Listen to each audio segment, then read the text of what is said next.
Précis de théologie ascétique et mystique de Tancret, chapitre 2 suite. De l'orgueil ou de l'exaltation de la vie. Le mal. L'orgueil, dit Bossuet, est une dépravation plus profonde. Par elle, l'homme livré à lui-même se regarde lui-même comme son Dieu par l'excès de son amour-propre. Oubliant que Dieu est son premier principe et sa fin dernière, il s'estime lui-même à l'excès. Il estime ses qualités vraies ou prétendues comme si elles étaient siennes sans les rapporter à Dieu. De là cet esprit d'indépendance ou d'autonomie qui le porte à se soustraire à l'autorité de Dieu ou de ses représentants. Cet égoïsme qui l'incline à agir pour soi comme s'il était sa fin. Cette vaine complaisance qui se délecte en sa propre excellence comme si Dieu n'en était pas l'auteur, qui se complaît en ses bonnes œuvres comme si elles n'étaient pas avant tout et principalement le résultat de l'action divine en nous.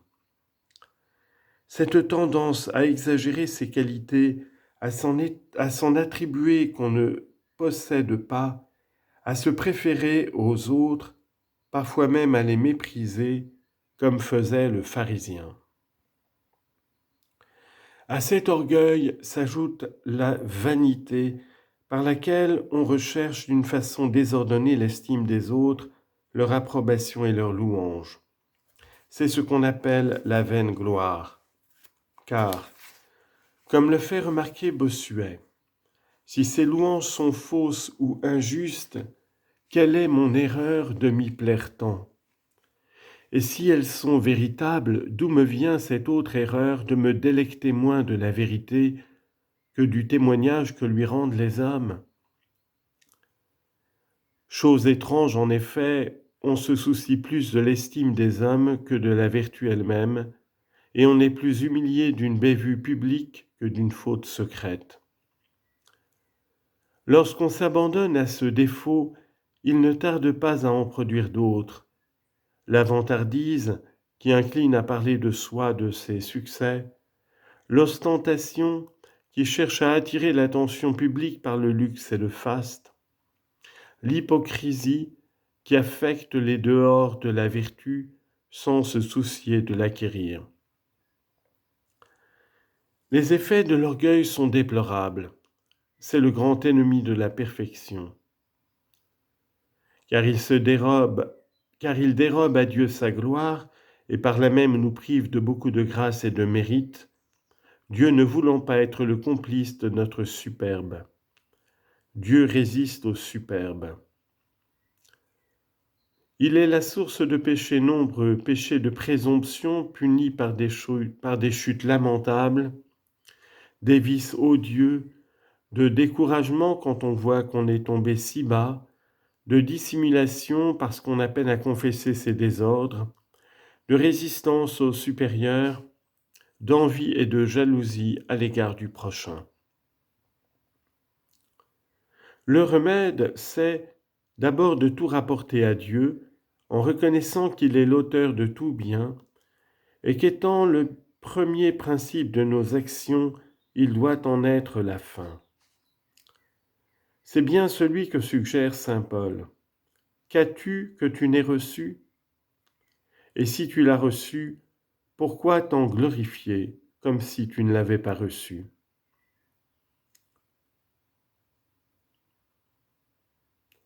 Première épître aux Corinthiens, chapitre 4, verset 7.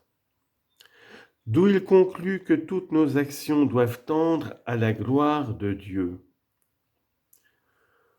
Quoi que vous fassiez, que vous mangiez ou que vous buviez, que tout soit fait pour la gloire de Dieu. Première épître aux Corinthiens, chapitre 10, verset 31. Et pour leur donner plus de valeur, ayons soin de les faire au nom en la vertu de Jésus-Christ.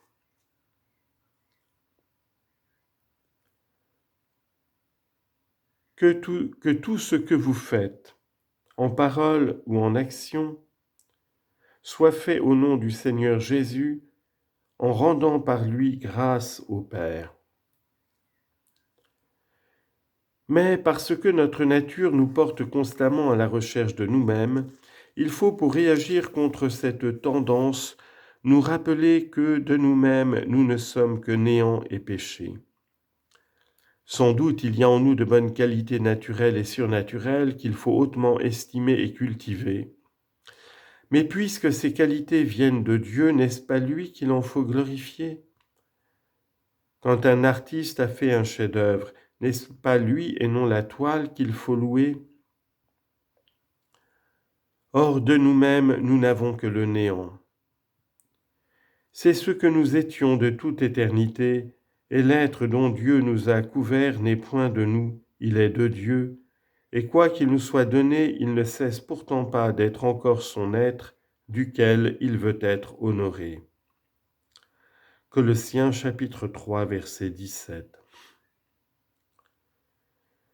De nous-mêmes aussi nous sommes péchés en ce sens que, par la concupiscence, nous tendons au péché, si bien que, selon saint Augustin, si nous ne commettons pas certains péchés, c'est à la grâce de Dieu que nous le devons.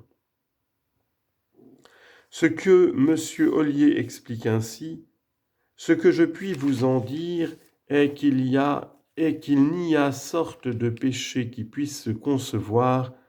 Il n'y a imperfection ni désordre, il n'y a point d'erreur ni de confusion dont la chair ne soit remplie, si bien qu'il n'y a sorte de légèreté, il n'y a sorte de folie ni de sottise que la chair ne fût capable de commettre à toute heure.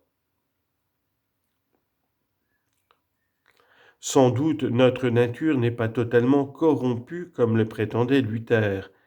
Elle peut faire avec le concours de Dieu, naturel ou surnaturel. On lit en note, la théologie enseigne que l'homme déchu peut faire quelque bien de l'ordre naturel avec le seul concours naturel de Dieu, mais qu'il faut un secours préternaturel pour observer toute la loi naturelle et repousser toutes les tentations graves. Fin de note.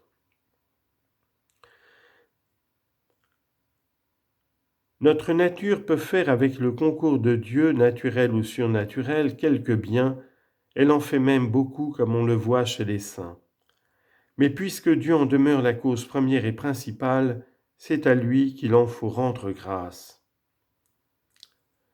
Concluons donc avec Bossuet. Ne présumez pas de vous-même, car c'est là le commencement de tout péché. Ne désirez pas la gloire des hommes, car vous auriez reçu votre récompense, et vous n'auriez à attendre que de véritables supplices. Ne vous glorifiez pas vous-même, car tout ce que vous vous attribuez dans vos bonnes œuvres, vous l'ôtez à Dieu qui en est l'auteur, et vous vous mettez en sa place. Ne secouez pas le joug de la discipline du Seigneur, ne dites pas en vous-même comme un superbe orgueilleux, je ne servirai pas, car si vous ne servez à la justice, vous serez esclave du péché et enfant de la mort. Ne dites pas, je ne suis pas souillé, et ne croyez pas que Dieu ait oublié vos péchés parce que vous les avez oubliés vous-même, car le Seigneur vous éveillera en vous disant, voyez vos voies dans ce vallon secret, je vous ai suivi partout et j'ai compté tous vos pas.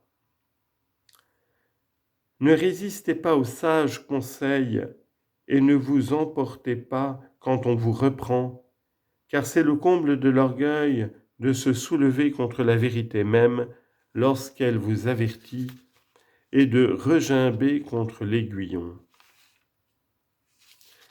En agissant de la sorte, nous serons plus forts pour lutter contre le monde, le second de nos ennemis spirituels.